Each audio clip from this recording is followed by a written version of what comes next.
어느 화창한 여름 날 서울의 한적한 주택가에 위치한 오래된 다세대 주택 4층에 준호라는 대학생이 살고 있었습니다. 준호는 방학을 맞이해 학교 근처에서 자취를 하기로 결심하고 가격이 저렴한 이곳을 찾아 신이 나 있었습니다. 그가 이사한 지 얼마 되지 않아 이상한 일들이 벌어지기 시작했습니다. 첫째 날 밤 준호는 푹신한 이불 속에 몸을 묻고 깊은 잠에 빠져들었습니다. 한참을 자고 있었는데 갑자기 귀에서 무언가 속삭이는 소리에 눈이 떠졌습니다. 준호야, 준호야. 속삭임은 낯선 여자의 목소리로 분명히 침대 머리맡에서 들려오는 듯 했습니다. 깜짝 놀란 준호는 벌떡 일어나 주위를 둘러보았지만 방 안에는 그 혼자뿐이었습니다. 간밤의 꿈꿈이라 여기며 그는 다시 잠에 들었지만 그날 이후로 매일 밤 같은 시간 같은 속삭임이 반복되었습니다. 한 달도 채 되지 않아 준호는 수면 부족에 시달리기 시작했습니다. 결국 그는 스트레스가 극에 달해 친구인 영훈에게의 이야기를 털어놓았습니다. 영훈은 무언가 이상하다는 걸 직감하고 직접 그 집에 찾아와 그날 밤을 함께 보내기로 했습니다. 그들은 침대 옆에 작은 녹음기를 설치하고 환한 불빛을 켜둔 채 잠을 청했습니다. 밤이 깊어가고 시계가 2시를 가리킬 때쯤 녹음기에서 지지직거리는 소리가 들려오더니 그 익숙한 속삭임이 다시 시작되었습니다. 이번에는 더욱 또렷하게 준호야, 나를 발견해줘 라고 말하는 것이었습니다. 놀란 두 친구는 녹음을 멈추고 방을 뒤지기 시작했습니다. 그들은 녹음된 소리를 반복 재생하며 무언가 단서를 찾으려 했습니다. 이윽고 벽장에서 이상한 소리가 나는 것을 감지하게 되었고 벽장을 밀어보니 뒤에 숨겨진 작은 문이 있는 것을 발견하게 되었습니다. 작은 문을 열자 숨이 멎는 듯한 광경이 펼쳐졌습니다. 그곳엔 한 여자의 일기장이 놓여 있었고 오래된 사진 몇 장과 함께 유골 한 구가 놓여 있었습니다. 일기장엔 누군가 날 찾아주길 이라는 문구가 반복적으로 쓰여 있었고 그녀가 고독과 슬픔에 휩싸여 생을 마감한 듯한 이야기가 담겨 있었습니다. 준호와 영훈은 경찰에 신고했고 경찰이 조사한 결과 그 유골은 30년 전 실종된 이 여자의 것이 맞다는 결론을 내렸습니다. 여자의 영혼이 누군가에게 발견됐길 원했던 것이었고 마침내 그녀의 이야기가 세상에 알려지게 되었습니다. 그날 이후로 준호의 방에서는 그 어떤 속삭임도 들리지 않게 되었습니다. 준호는 역사와 사연이 많은 이 집에서의 경험을 통해 보이지 않는 것들에 대한 경외심을 가지게 되었고 이후로는 마음의 준비를 갖추고 이사를 하기로 결심했습니다. 그 후로 누구도 그 방에서는 기이한 경험을 하지 않았다고 합니다. 그러나 그날 밤의 기억은 여전히 준호와 영훈에게 생생하게 남아 있었습니다. 이 이야기는 시간이 흐르면서 인터넷에 조금씩 퍼져나가 한국 인터넷 커뮤니티에서 공포썰로 자주 회자되곤 합니다. 두 번째 이야기 한국의 인터넷 커뮤니티에는 다양한 공포 이야기가 많지만 그 중에서도 가장 유명한 건 흉가 체험 관련 썰인 것 같습니다. 이 이야기는 사람들의 상상력과 두려움을 자극하여 전해지는 경우가 많습니다. 이제부터 그런 공포 썰 중 하나를 길게 작성해 보겠습니다. 몇 해 전 여름밤에 있을 법한 일이었습니다. 고등학교 시절부터 친구인 민수, 철수, 그리고 나 3명은 지루한 방학을 보내고 있었습니다. 날씨는 덥고 특별한 계획도 없던 우리는 무엇인가 스릴 넘치는 일을 하고 싶었습니다.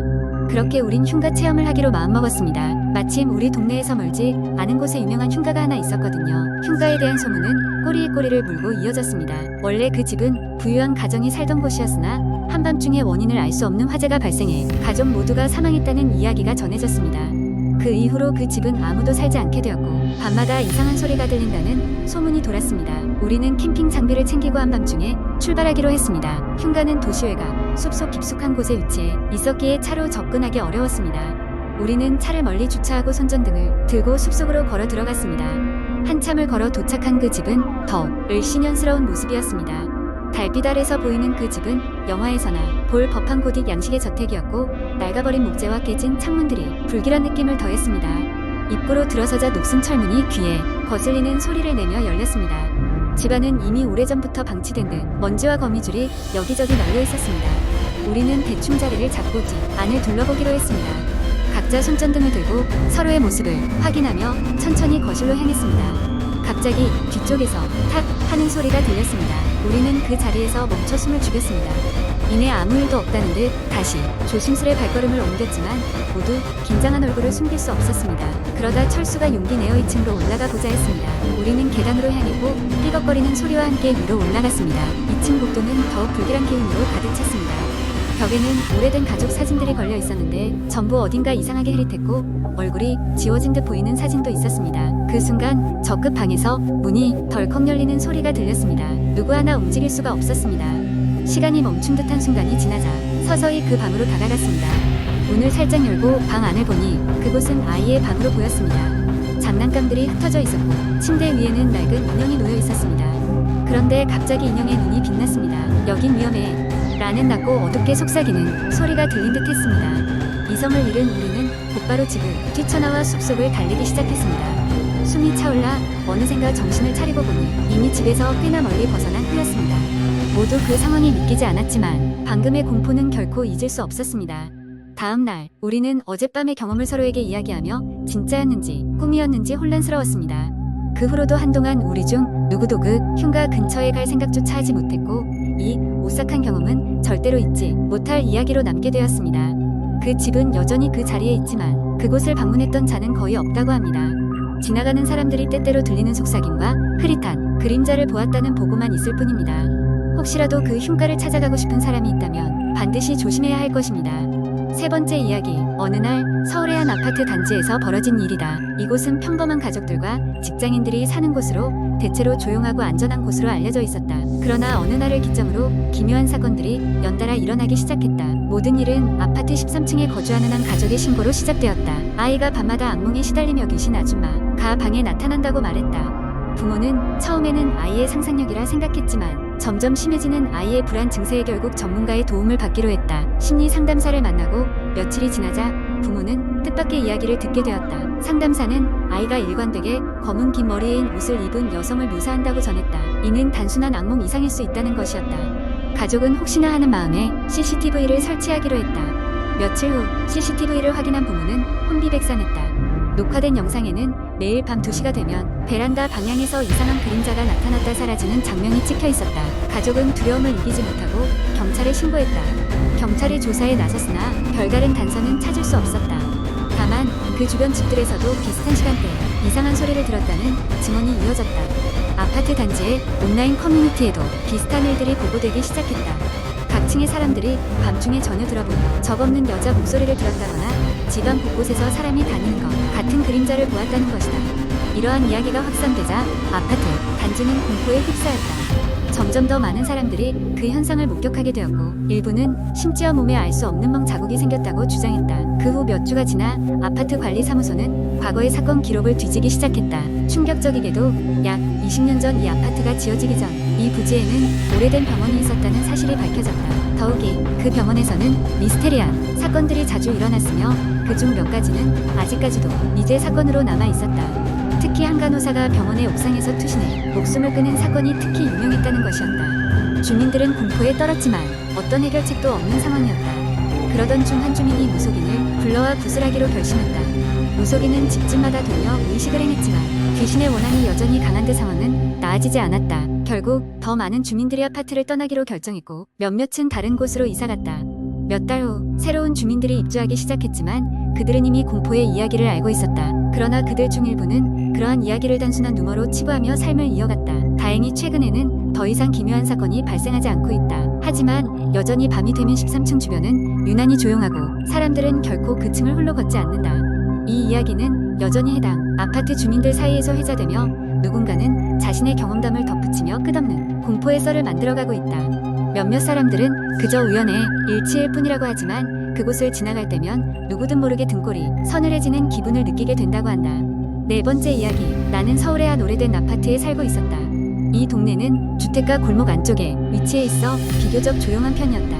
이곳에 이사한 지도 어느덧 1년이 되어가고 있었고 특별히 문제될 것은 없었다. 단 하나, 밤만 되면 건물 전체를 감싸는 이상한 소리만 빼고 말이다.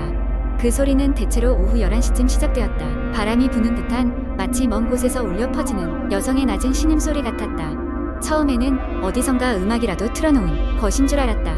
하지만 그런 생각은 매일 밤마다 그 소리를 반복해서 듣고 난 이후 사라졌다. 이 소리가 어디서 나는지 아무리 찾아도 그 출처를 알 수 없었기 때문이다. 가볍게 넘기기로 했지만 계속 이어지는 소리는 생각보다 신경에 거슬렸다. 결국 아파트 관리 사무소에 문의해 보았지만 그들은 아무것도 모르겠다는 답변뿐이었다. 그도 그럴 것이 내가 이 이야기를 매니저에게 꺼내기도 무서운 이유가 있었다. 나 말고도 주변 주민들 중 그 소리를 들었다는 사람이 없는 것이었다. 어느 날은 이상한 꿈을 꾸었다. 회색빛으로 가득 찬 경계선이 없는 공간 속에서 머나먼 곳에서 나에게 다가오는 한 여인이 있었다. 그녀는 아무 말 없이 손을 뻗으며 내게 가까워졌고 그 순간 깨어났다. 목이 매우 마르고 식은 땀으로 옷이 젖어 있었다. 다음 날부터는 밤만 되면 잠을 이룰 수 없었다. 더욱이 그 신음소리는 점점 더 커져가는 것 같았다. 결국 참을 수 없게 되어 소리의 근원을 찾아보기로 했다. 밤 11시가 넘은 시간, 손전등 하나를 들고 아파트 복도를 걷기 시작했다. 평소에 밝게 느껴지던 복도가 그날따라 싸늘하고도 어두워 보였다. 나는 서서히 소리가 커지는 곳을 느끼며 움직였다. 소리는 아파트의 최상층, 내가 살고 있는 8층보다 더 위에서 나고 있는 것 같았다. 이 아파트에는 존재하지 않는 9층이 있다는 이야기를 들어본 적이 있다. 아파트 설계상의 실수라거나 어떤 이유로 봉쇄되었다는 소문 정도였다. 하지만 나는 믿지 않았다.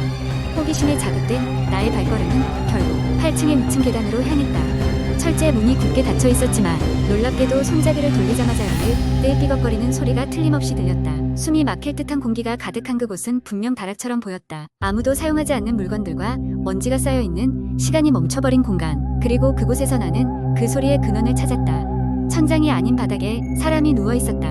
그녀는 내 꿈에서 보았던 그 여인과 다름없었다. 그러나 무언가 이상했다. 차가운 바람이 계속해서 그녀를 관통하며 골고루 퍼지고 있었다. 그 순간 내가 서 있는 곳이 자꾸 흔들리듯 어지럽고 불안해지기 시작했다. 서둘러 그 자리를 벗어나려고 할 때 여인의 손이 내 발목을 덥석 잡았다. 무서운 기운에 휩싸여 난 그 손을 떼어놓고 전속력으로 달려 그곳을 빠져나왔다. 그날 이후 다시는 그 소리를 들을 수 없었다. 하지만 그날의 기억은 나로 하여금 깊은 밤에도 불을 끄지 못하게 만들었다. 그럼에도 이상한 꿈은 여전히 이어지고 있었다. 나는 아직도 매일 밤 그녀가 나를 찾아와 손을 뻗어오는 모습을 본다. 냉랭한 숨소리와 함께 어쩌면 나는 그녀로부터 벗어날 수 없을지도 모른다. 그 신음소리가 계속되는 것처럼 그녀 또한 어딘가에서 나를 주시하고 있는 것 같은 기분이 드는 요즘이다. 머지않아 그 장면이 현실이 될 것만 같다. 그리고 결국 다시금 9층에 발을 들릴 무언가가 날 기다리고 있을 것이다.